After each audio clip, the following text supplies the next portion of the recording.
So today, Zia Yusuf's Reform from Reform UK tweeted, "In 10 minutes, I will give a speech outlining how if you vote for a Reform government as Home Secretary, I will secure our borders, deport those here illegally, get knives off our streets, and make you feel safe. Tune in live on X at 11 a.m." Now, I did. I tuned into what he said and watching everything he declared today. Believe me when I tell you, it was a relentlessly long video of him laying down all these plans to secure the borders. And I'm not going to show any clips of it because I don't want to see anyone Zia Yusuf on my show. No, thank you. But let's look at the 8-point plan together. So, it's long. He wants to deliver net negative immigration by ending the era of mass immigration and deporting all illegal migrants from the UK, with the party stating that it would expect to deport over 600,000 in its first term. I won't read it word for word and in full, but I'll read the most shocking. So apply visa bans on countries that refuse to take back their illegal migrants, including the likes of Pakistan, Somalia, Eritrea, Syria, Afghanistan, and Sudan, who all have large illegal migrant populations in the UK.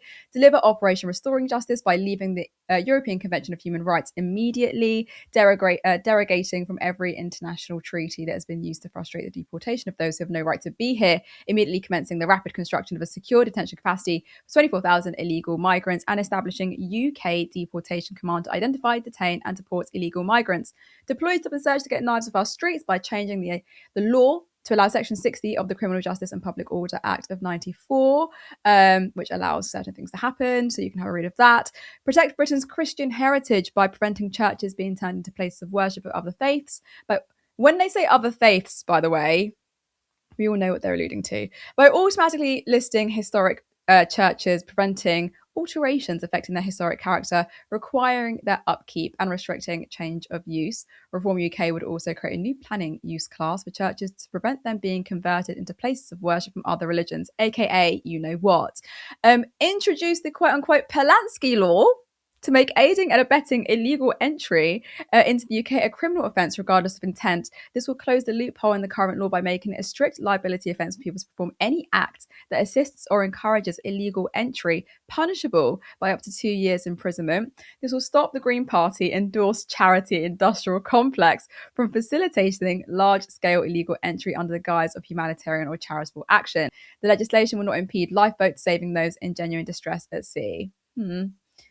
Debatable. Overhaul the anti-terror prevent programs. It's focused on the real threats Britain faces, especially Islamist terrorism, and mandate home searches in cases of repeat referrals, where an individual is referred by 3 separate corroborating authorities. They will automatically and without exception be subject to a thorough physical search of their homes, and prescribe Iran's Islamic Revolutionary Guards Corps and the Muslim Brotherhood to begin ridding the UK of extremist organisations.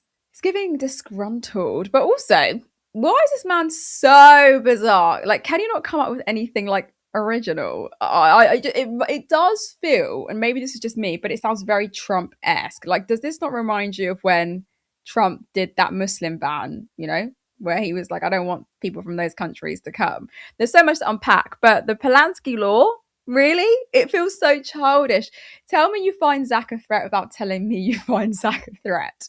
And that's not how laws are normally made in this country, is it? You don't draft statute as a bit. You don't badge it with the name of a political opponent like you're setting up this student union argument. It makes the whole thing look really unserious before you've even read like the small print. If your proposal is meant to overhaul criminal liability and withstand constitutional challenge and reshape immigration enforcement, why does it sound like something coined in a Reform UK group chat 5 minutes before you did a little press release? Because the name doesn't, I don't know, it's not about legal clarity. I think it's all about this political football, political signalling. It's saying this law is aimed not just at traffickers, but a whole set of people Reform disagrees with. It personalises legislation in a way British law has traditionally tried very hard not to do. What you can say is that it's needlessly personalised, it's provocative, and it diminishes the seriousness of what they claim is a major legal reform. And I think that sort of stuff actually matters, because once you start, writing laws to make cultural points or calling things Polanski law, you stop treating them as neutral rules and you start treating them as weapons in an argument. Zia wanted to bring this ICE-style agency is pretty frightening.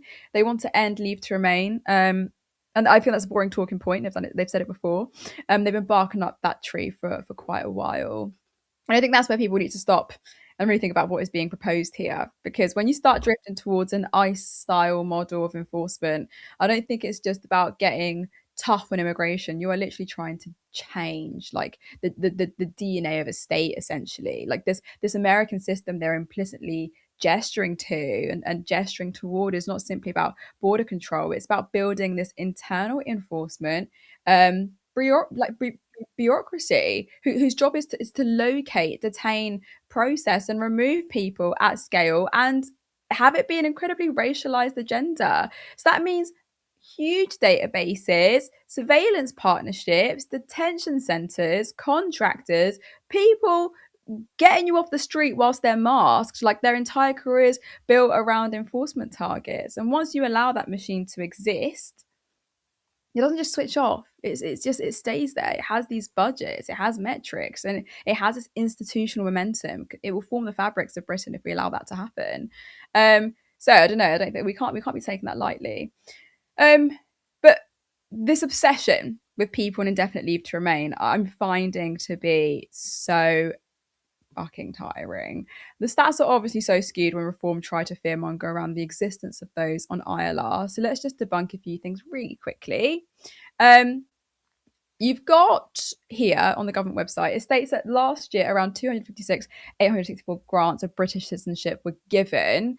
But can we just remember that citizenship comes at the very end of a very, very long process? Like most of those people will have lived here legally for years first.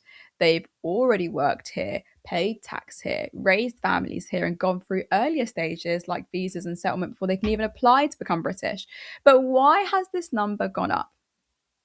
And I'm going to pause because I really want people to think about why that number is rising. Most people who arrived in 2010s are now reaching the point where they can qualify. Yeah.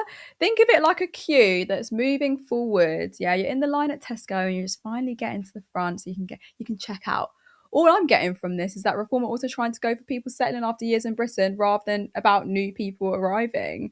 So frustrating. Callum, I want to get your thoughts on the term Polanski law. Is it feeling petty? What do you think? Of course, it's petty, and I'll come on to it in a minute. But I just firstly want to address something else because you mentioned about the ICE style, agents and what's happened in America with the people with face coverings. Something else that's been announced today from Reform from Zia Yusuf is that Zia Yusuf has said that he would support a ban on all face coverings, including the burqa. Now, let's just look back only 12 months or so ago when he threw a big strop and he left Reform UK because Sarah Pochen suggested that Reform UK wanted to ban the burqa, and Zia Yusuf kicked off and said that's not our policy, and I'm offended by that, and he spat the dummy out, and then a day later he was brought back into a different role. So more Reform hypocrisy. But yeah, the Polanski law. Are we rattled much? I mean, it's you know what, Zack's not actually responded to this yet, or if he has, I've not seen anything from him.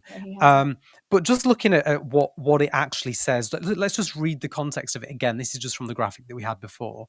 Introduce the Polanski law to make aiding and abetting illegal entry into the UK a criminal offence. Well, that it already is, regardless of intent, is the thing that they've added, right?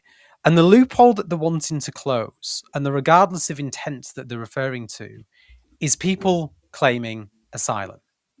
That's what it is. It is already illegal to get on a small boat, travel across the channel, come to the United Kingdom, disappear into nowhere, and work illegally and never make yourself known to the authorities. And to help somebody do that is already illegal. Right. What they are referring to is people who are seeking asylum. We're talking about vulnerable people. We're talking about 96% of the people that come across the channel on small boats who do come here and claim asylum when they get here, or at least seek asylum when they get here. And they're doing it because they don't like foreigners. They're doing it for the same reason that they're doing all the other policies, for the same reason that they're going after leave to remain, and they're going after people that have lived in this country for a long time, who probably, expel British values, if that's the word, at a much better rate than the Reform UK lot do. They're doing it because they're a bunch of racists who want to see foreigners out of England.